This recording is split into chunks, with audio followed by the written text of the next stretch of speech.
I'm taking a 3-week trip way away from my usual place of residence in the Pacific Northwest along the 49th parallel. We are at the 61st parallel. This is the frozen Hay River, the middle of February. A few kilometers downstream is the Great Slave Lake.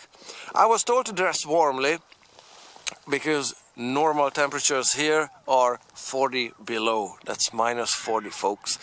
Right now it's a balmy minus 10, so I'm having fun here. Well, I'll make the most out of it. I'll be posting a series of videos on the gear that works here if you ever have to come to the subarctic or Arctic. Oh, by the way, diamond mining is the business here.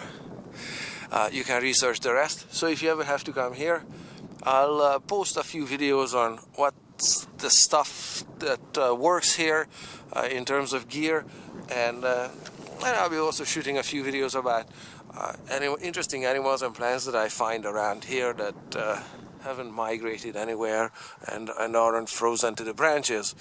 So in this video I'll have a few notes on the weather and the snow. The weather could be bitterly cold, and like I said, it's only minus 10 here. It's a fantastic, almost shorts and flip-flops weather. But the climate here, although you can see snow on the ground, it's not much. It's maybe a foot deep in some places, but or less in most places, like 6 inches, so that's I don't know, 20 centimeters, whatever, something like that. It's not much, so it's not deep.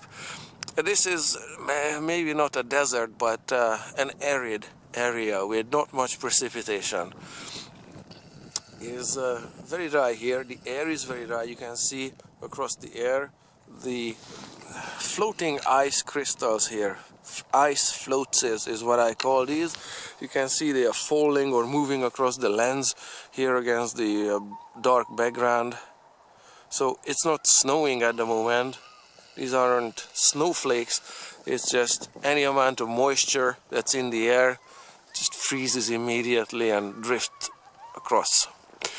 What does work here for snow is cleats. Here is one of them.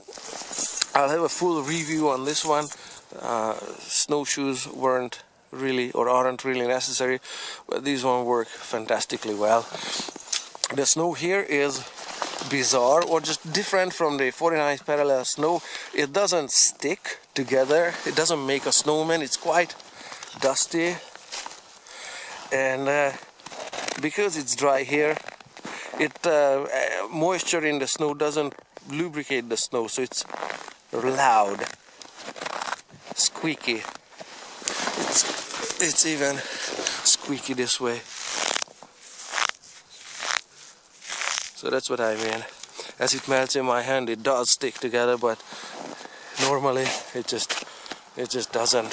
So that's my introduction here to the subarctic of Canada.